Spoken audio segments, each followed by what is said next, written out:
Hello friends, welcome to study with Kashi. तो friends, आज की वीडियो में हम क्लास 12 फिजिक्स के हर साल पूछे जाने वाले टॉपिक को डिस्कस करने वाले हैं। तो फ्रेंड्स, आज की वीडियो आपके लिए बहुत ज्यादा इंपॉर्टेंट होने वाली है, क्योंकि अगर आज की वीडियो के आपने टॉपिक्स कर लिए ना तो आपको 70 में से 70 नंबर लाने से कोई नहीं रोक सकता है। तो फ्रेंड्स, आज की वीडियो में महत्वपूर्ण नियम, महत्वपूर्ण डेरिवेशन और महत्वपूर्ण परिभाषाएं और महत्वपूर्ण प्रश्न डिस्कस करने वाले हैं। तो चलिए फ्रेंड्स, देखते हैं। तो देखिए, सबसे पहले हम डिस्कस करने वाले हैं महत्वपूर्ण नियम। तो देखिए फ्रेंड्स, नियम हमारे बोर्ड एग्जाम में 3 से 5 मार्क्स के पूछे जाते हैं। तो देखिए, इसमें हमारा पहला नियम है कूलाम का नियम। तो देखिए, मोस्ट इंपॉर्टेंट है और देखिए हर साल पूछा जाता है। तो देखिए फ्रेंड्स, ये जो हर साल यही टॉपिक पूछे जाते हैं, तो ये जो टॉपिक है ये सभी 2019 से 2025 तक सभी पेपर सेट में बार बार पूछे गए हैं। क्योंकि देखिए, हर साल क्या होता है, हर साल 7 पेपर सेट बनते हैं जो कि हर जिले के अलग अलग होते हैं। तो 7 पेपर सेट में से हर पेपर सेट में आपको यही टॉपिक्स देखने को मिलेंगे। तो मैं आपको यही सजेस्ट करूंगी कि अभी तक अगर आपने कुछ नहीं पढ़ा है तो आपको क्या करना है, आपको बस ये टॉपिक्स अच्छे से तैयार कर लेना है। अगर आपने ये टॉपिक सभी अच्छे से तैयार कर लेना तो आपको 70 में से 70 नंबर लाने से कोई नहीं रोक सकता है। और फ्रेंड्स, ये हमारे जो क्वेश्चन है ये है ट्रेंडिंग क्वेश्चन, जो कि हर साल पूछे जाते हैं। चाहे आप 2025 के सातों के सातों पेपर सेट उठाकर देख लीजिए, आपको इसमें से क्वेश्चन देखने को ही मिलेंगे। ठीक है फ्रेंड्स, क्योंकि अब हमारे पास टाइम बहुत कम रह गया, हमारे पास सिर्फ 45 डेज का टाइम रह गया हमारे एग्जाम स्टार्ट होने में। तो हमें क्या करना है, हमें बस मोस्ट इंपॉर्टेंट टॉपिक्स को अच्छे से तैयार कर लेना है, तभी हमारे 70 में 70 मार्क्स आने के पूरे चांस होंगे। तो चलिए फ्रेंड्स, देखते हैं। तो महत्वपूर्ण नियम में पहला क्या है, कूलाम का नियम। तो देखिए, कूलाम का नियम मोस्ट इंपॉर्टेंट है। ये देखिए हर साल हमें देखने को मिलता है ये, क्योंकि ट्रेंडिंग क्वेश्चन है। आगे बात करें ओम का नियम। तो देखिए, ओम का नियम भी मोस्ट इंपॉर्टेंट है, इस पर भी आप स्टार लगा लीजिएगा। आगे देखिए गॉस की प्रमेय। तो देखिए, क्लास 12 फिजिक्स का ऐसे तो कोई एग्जाम पेपर बना ही नहीं जिसमें गॉस की प्रमेय से क्वेश्चन ना पूछा गया हो। तो देखिए, गॉस की प्रमेय मोस्ट इंपॉर्टेंट है। आप चाहे तो किसी से भी पूछ लीजिएगा, ये गॉस की प्रमेय हर साल पूछी जाती है। आगे देखिए, अगला हमारा महत्वपूर्ण नियम है व्हीटस्टोन सेतु। तो देखिए, ये व्हीटस्टोन सेतु बहुत ज्यादा इंपॉर्टेंट है, हर साल पूछा जाता है। तो फ्रेंड्स, ये सभी मोस्ट इंपॉर्टेंट है। तो आपको क्या करना है, अगर आप चाहे तो अपनी इस फिजिक्स को 7 दिनों में तैयार कर सकते हैं, जिसमें आप एक दिन में महत्वपूर्ण नियम याद कर सकते हैं, उसके बाद आप थ्योरी वाले प्रश्न कर सकते हैं। डेरिवेशन में आपको 2 से 3 दिन लग जाएंगे। और देखिए, महत्वपूर्ण परिभाषा भी आप 2 से 3 दिन के अंदर खत्म कर सकते हैं, यानी कि आप चाहे तो 7 दिन के अंदर अपनी फिजिक्स को खत्म कर सकते हैं। अब देखिए, अगला है हमारा एम्पेयर का परिपथीय नियम। तो देखिए फ्रेंड्स, मोस्ट इंपॉर्टेंट नियम है, हर साल हमसे पूछता ही है। अगला देखिए, अगला बात करें किरचॉफ का नियम। तो देखिए, किरचॉफ ने 2 नियम दिए थे। किरचॉफ ने कितने नियम दिए थे, किरचॉफ ने दिए थे हमारे 2 नियम। पहला नियम है संधि का नियम। पहला नियम है संधि का नियम, जिसे हम धारा का नियम भी कहते हैं। संधि का नियम, जिसको हम धारा का नियम भी बोलते हैं। और देखिए, दूसरा दिया था हमें वोल्टा का नियम, जिसे हम बंदपाश का नियम भी बोल देते हैं, वोल्टा का नियम। तो देखिए, आपको पता होना चाहिए किरचॉफ ने कितने नियम दिए थे और ये नियम कौन कौन से हैं, क्योंकि देखिए घुमा फिराकर एग्जामिनर यहीं से पूछ लेता है। आगे देखिए, बात करें बायो-सावर्ट का नियम। तो देखिए, मोस्ट इंपॉर्टेंट है बायो-सावर्ट का नियम, इस पर भी आप स्टार लगा लीजिएगा। अगला हमारा महत्वपूर्ण नियम है फैराडे का वैद्युत चुंबकीय प्रेरण का नियम, जो कि मोस्ट इंपॉर्टेंट है और हर साल हमसे पूछता ही है। आगे देखिए, आइंस्टीन का प्रकाश विद्युत समीकरण। तो ये भी मोस्ट इंपॉर्टेंट है। तो देखिए फ्रेंड्स, यहाँ पर हमने 9 नियम, महत्वपूर्ण नियम की बात करी है। तो आप चाहे तो इसका स्क्रीनशॉट ले सकते हैं, जिसमें कि फर्स्ट है कूलाम का नियम, सेकंड है ओम का नियम, थर्ड है गॉस की प्रमेय, फोर्थ है व्हीटस्टोन सेतु और फिफ्थ है हमारा एम्पेयर का परिपथीय नियम। और बात करें सिक्स्थ की, तो सिक्स्थ है किरचॉफ का नियम। तो किरचॉफ ने कितने नियम दिए थे, 2 नियम दिए थे। पहला नियम था संधि का नियम, जिसको हम धारा का नियम भी बोल देते हैं, और दूसरा नियम था वोल्टा का नियम, जिसे हम बंदपाश का नियम भी बोल देते हैं। देखिए, अगला हमसे पूछा गया था बायो-सावर्ट का नियम। देखिए, बायो-सावर्ट का नियम भी बहुत ज्यादा इंपॉर्टेंट है और हर साल हमसे पूछता ही है। आगे देखिए, 8 नंबर पे है फैराडे का वैद्युत चुंबकीय प्रेरण का नियम और आइंस्टीन का प्रकाश विद्युत समीकरण। तो देखिए फ्रेंड्स, ये हमारे 9 महत्वपूर्ण नियम है।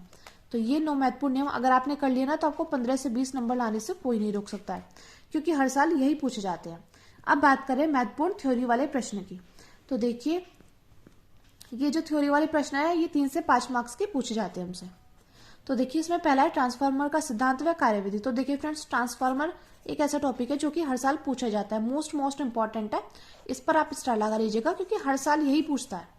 आगे देखिए, सेकंड नंबर क्वेश्चन है हमारा प्रत्यावर्ती धारा जनित्र, यानी कि डायनोमो का सिद्धांत व कार्यविधि लिखना है। तो हमें यहाँ पर प्रत्यावर्ती धारा जनित्र यानी कि डायनोमो का सिद्धांत और इसकी कार्यविधि लिखनी है, जो कि मोस्ट इंपॉर्टेंट है। आगे देखिए, रदरफोर्ड का अल्फा प्रकरण का प्रयोग और रदरफोर्ड का परमाणु मॉडल व कमियां। तो या तो आपसे पूछ लेगा रदरफोर्ड का अल्फा कण प्रकीर्णन का प्रयोग बताइए, या आपको पूछ लेगा रदरफोर्ड का परमाणु मॉडल व कमियां बताइए। तो देखिए इन दोनों में से एक न एक क्वेश्चन तो आना तय है। आगे देखिए अगला क्वेश्चन हमारा हाइगेंस के द्वितीयक तरंगिकाओं का सिद्धांत। तो देखिए मोस्ट इंपॉर्टेंट है हाइगेंस के द्वितीयक तरंगिकाओं का सिद्धांत, जो कि हर साल पूछा जाता है हमसे। तो फ्रेंड्स मैं उम्मीद करती हूँ आपने इसका इतना स्क्रीनशॉट ले लिया होगा। तो चलिए अब हम आगे बढ़ते हैं। आगे देखिए अगला है बोहर का परमाणु मॉडल। तो फ्रेंड्स देखिए ये मोस्ट इंपॉर्टेंट है, हर साल पूछे जाता है। आगे देखिए अगला हमारा पीएन संधि डायोड अग्र अभिनत और पीएन संधि डायोड पश्च अभिनत। या तो आपसे अग्र अभिनत पूछ लेगा या आपसे पूछ लेगा पश्च अभिनत। तो अगर ये क्वेश्चन पूछेगा तो ये क्वेश्चन पूछेगा आपसे डायरेक्टली 3 मार्क्स की। और देखिए आगे देखिए पीएन संधि डायोड अर्ध तरंग दिशकारी और पूर्ण तरंग दिशकारी। अगर आपसे अर्ध तरंग दिशकारी और पूर्ण तरंग दिशकारी में से क्वेश्चन पूछेगा तो ये डायरेक्टली पूछेगा 5 मार्क्स का। तो देखिए फ्रेंड्स यहाँ पे आपसे ये क्वेश्चन पूछा जा सकता है ये, और इसमें से अर्ध तरंग दिशकारी पूर्ण तरंग दिशकारी। तो देखिए फ्रेंड्स ये थे हमारे महत्वपूर्ण थ्योरी वाले प्रश्न जो कि हर साल आते ही हैं। अब बात करते हैं महत्वपूर्ण परिभाषाओं की। तो देखिए महत्वपूर्ण परिभाषाओं में फर्स्ट है हमारी वैद्युत क्षेत्र की तीव्रता। तो देखिए फ्रेंड्स मोस्ट इंपॉर्टेंट है वैद्युत क्षेत्र की तीव्रता। इससे हमसे परिभाषा पूछ ली जाती है, मात्रक पूछ लिया जाता है और इससे विमा पूछ ली जाती है। तो देखिए मोस्ट इंपॉर्टेंट है वैद्युत क्षेत्र की तीव्रता। देखिए हर साल पूछा ही जाता है इससे, चाहे 2 नंबर की बात करें, 3 नंबर की बात करें या 1 नंबर की बात करें, इससे हमसे क्वेश्चन पूछा जाता है। आगे बात करते हैं वैद्युत ध्रुव आघूर्ण। तो देखिए फ्रेंड्स मोस्ट इंपॉर्टेंट है, इससे हमसे परिभाषा पूछ ली जाती है, इसका सूत्र पूछ लिया जाता है। तो हमें पता होना चाहिए वैद्युत ध्रुव आघूर्ण है क्या। आगे है रेखीय आवेश घनत्व। तो देखिए मोस्ट इंपॉर्टेंट है, रेखीय आवेश घनत्व हो गया, आवेश पृष्ठ घनत्व हो गया, ये वो हमारे ट्रेंडिंग क्वेश्चन है जो कि हर साल पूछे जाते हैं। आगे देखिए आगे बात करें वैद्युत फ्लक्स। वैद्युत फ्लक्स मोस्ट इंपॉर्टेंट है। आगे देखिए वैद्युत विभव पर भी आप स्टार लगा लीजिएगा। वैद्युत विभव हो गया, विभव प्रवणता हो गया। आगे देखिए अगला टॉपिक है हमारा धारा घनत्व। तो हमें धारा घनत्व से भी क्वेश्चन पूछे जाते हैं, गतिशीलता से, विशिष्ट प्रतिरोध से और चुंबकीय द्विध्रुव आघूर्ण से। तो देखिए मोस्ट इंपॉर्टेंट है, ये सभी क्वेश्चंस मोस्ट इंपॉर्टेंट है। तो आपको क्या करना है, आपको सबसे पहले तो महत्वपूर्ण नियम तैयार कर लेना, उसके बाद आपको थ्योरी वाले प्रश्न तैयार कर लेना, उसके बाद आप परिभाषा पर आना। और आप एक दिन में 10-10 परिभाषा भी याद करेंगे तब भी आपकी तैयारी अच्छे से हो जाएगी। आगे देखिए आगे आता है स्वप्रेरण गुणांक, जो कि मोस्ट इंपॉर्टेंट और हर साल पूछता ही है। आगे देखिए अनुन्य प्रेरण गुणांक किसे कहते हैं, उसका मात्रक, ये सभी देखिए इनसे मात्रक पूछे जाते हैं, इनसे सूत्र पूछे जाते हैं, डायरेक्टली आपसे 2-2, 3-3 मार्क्स में पूछ ले जाते हैं। आगे देखिए विद्युत चुंबकीय तरंगे किसे कहते हैं, ये हमें पता होना चाहिए। आगे देखिए अगला है हमारा अनुनादी आवर्ती से आपके समझते हैं। तो देखिए ये वो क्वेश्चन है जो कि हर साल पूछे जाते हैं। तो आप चाहे तो इसका इतना स्क्रीनशॉट ले सकते हैं। अब चलिए आगे बढ़ते हैं। मैं उम्मीद करती हूँ आपने इतना इसका स्क्रीनशॉट ले लिया होगा। चलिए अब हम आगे बढ़ते हैं। अब देखिए अगला है हमारा रेखीय आवर्धन। तो रेखीय आवर्धन से आपके समझते हैं, आपको पता होना चाहिए। आगे देखिए बात आती है प्रकाश का परावर्तन का नियम पूछ लेता है, प्रकाश का परावर्तन या अपवर्तन का नियम, इन दोनों में से तो आपसे एक न एक क्वेश्चन तो पूछे गए।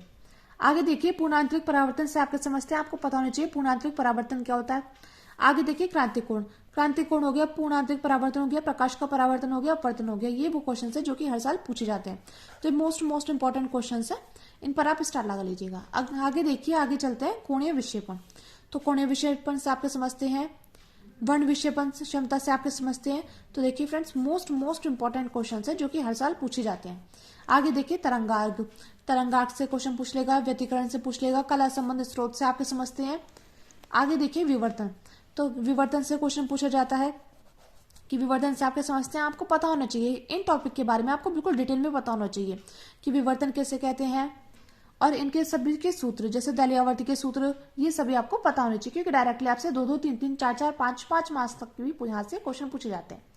आगे देखिए बात करें प्रकाश विद्युत प्रभाव के उत्सर्जन। तो देखिए फ्रेंड्स ये भी मोस्ट इंपॉर्टेंट है। आगे देखिए बात करें दहलीय आवर्ती की। दहलीय आवर्ती हो गया, कार्यफलन हो गया, दहलीय आवर्ती के बाद दहलीय तरंग दैर्घ्य हो गया। तो या तो आपसे आवर्ती पूछ लेगा या पूछ लेगा तरंग दैर्घ्य। आगे देखिए आगे क्वेश्चन पूछा जाता है समस्थानिक किसे कहते हैं, संभारिक किसे कहते हैं, समन्यूट्रॉनिक किसे कहते हैं। तो देखिए फ्रेंड्स मोस्ट इंपॉर्टेंट है। और नाभिकीय बल किसे कहते हैं, आपको पता होना चाहिए। द्रव्यमान क्षति हो गई, बंधन ऊर्जा हो गई और नाभिकीय विखंडन। देखिए विखंडन का मतलब क्या होता है, विखंडन का मतलब होता है टूटना। तो देखिए इससे डायरेक्टली उदाहरण भी, यानी कि नाभिकीय विखंडन और संलयन में अंतर पूछ लेगा आपसे, या आपसे इनके डायरेक्टली उदाहरण पूछ ले जाते हैं 1-1 मार्क्स में। तो आपको पता होना चाहिए इनके उदाहरण क्या क्या है। तो मैं आपको तभी बोल रही हूँ कि आपको क्या करना है, आपको इनके बिल्कुल डिटेल में जाना है, यानी कि आपको इन टॉपिक को अच्छे से तैयार करना है। एक बार आपको इसको कॉपी में लिखना होगा, उसके बाद आपको क्या करना है, आपको इन टॉपिक्स के बिल्कुल डिटेल में पता होना चाहिए कि नाभिकीय बल क्या है, नाभिकीय विखंडन क्या है, यानी कि विखंडन का मतलब होता है टूटना, और नाभिकीय विखंडन के उदाहरण क्या क्या है।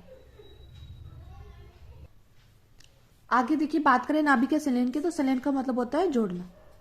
संलयन का मतलब क्या होता है, जोड़ना। और इसके देखिए इसके में पता होना चाहिए इसके उदाहरण क्या क्या होते हैं, क्योंकि डायरेक्टली हमसे पूछ लिए जाते हैं। आगे देखिए क्वेश्चन अक्षय परत से आपके समझते हैं, विभव प्राचीर से आपके समझते हैं, तो ये मोस्ट इंपॉर्टेंट परिभाषाएं थी। अब देखिए बात करें महत्वपूर्ण निगमन की, यानी कि महत्वपूर्ण डेरिवेशन की, तो डेरिवेशन हमारे बोर्ड एग्जाम में डायरेक्टली 5-5 मार्क्स की पूछ ली जाती है, यानी कि आपकी लॉन्ग क्वेश्चन यहीं से बनते हैं। सबसे ज्यादा जो लॉन्ग क्वेश्चन बनते हैं वो बनते हैं डेरिवेशन से। तो देखिए फ्रेंड्स, डेरिवेशन बहुत ज्यादा इंपॉर्टेंट है और फिजिक्स में डेरिवेशन का बहुत ही ज्यादा रोल है। और देखिए 5-5 मार्क्स की पूछी जा रही है। देखिए इसमें हमारी फर्स्ट है, वैद्युत द्विध्रुव की अक्षय स्थिति में वैद्युत छेद की तीव्रता का व्यंजक बताइए। तो देखिए वैद्युत द्विध्रुव की अक्षय स्थिति, तो देखिए अक्षय स्थिति मोस्ट इंपॉर्टेंट है। और बात करें अगला है वैद्युत द्विध्रुव की निरक्षय स्थिति में वैद्युत छेद की तीव्रता का व्यंजक। तो देखिए अगर बात करें अक्षय स्थिति और निरक्षय स्थिति, तो सबसे ज्यादा जो पूछी जाती है वो पूछी जाती है अक्षय स्थिति। तो मैं आपको यही सजेस्ट करूंगी कि आपको अक्षय स्थिति सबसे पहले करनी होगी और आप निरक्षय भी करके जाना, क्योंकि क्या पता है इस बार आपसे निरक्षय आ जाए एग्जाम में। अब देखिए अगला है, एक समान वैद्युत क्षेत्र में द्विध्रुव पर लगने वाले बलागुण का हमें यहाँ पर व्यंजक बताना है। तो देखिए मोस्ट इंपॉर्टेंट क्वेश्चन है, इस पर भी आप स्टार लगा लीजिएगा। आगे देखिए अगला हमारा, अनंत विस्तार की समतल आवेशी चादर के निकट वैद्युत क्षेत्र की तीव्रता। तो देखिए फ्रेंड्स, भी मोस्ट इंपॉर्टेंट है और हर साल पूछे जाते हैं।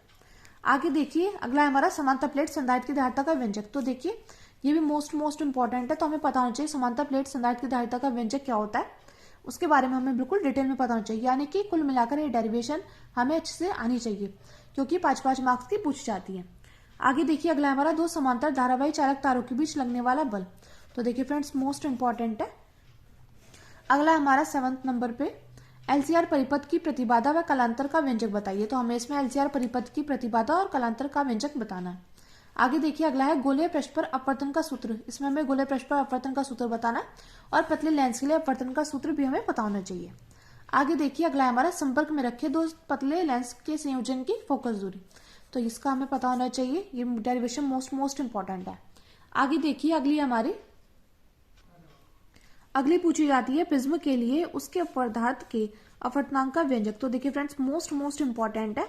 आगे देखिए अगली है, हाइगेंस के द्वितीयक तरंगिकाओं के सिद्धांत की व्याख्या के सिद्धांत के आधार पर परावर्तन और अपवर्तन, या तो आपसे परावर्तन से पूछ लेगा या पूछ लेगा अपवर्तन से। तो आपको ये दोनों ही अच्छे से आनी चाहिए और डायरेक्टली हमसे 5 मार्क्स का ये क्वेश्चन पूछ लिया जाता है। तो देखिए फ्रेंड्स मोस्ट इंपॉर्टेंट है, मैं आपको ये सजेस्ट करूंगी कि आपको ये सभी डेरिवेशन अच्छे से तैयार कर लेनी चाहिए। अगला देखिए अगला है, यंग की द्विरेखा छिद्र प्रयोग की सहायता से एनवी अदीप्त फ्रिंज की केंद्रीय फ्रिंज से दूरी हमें पता होनी चाहिए।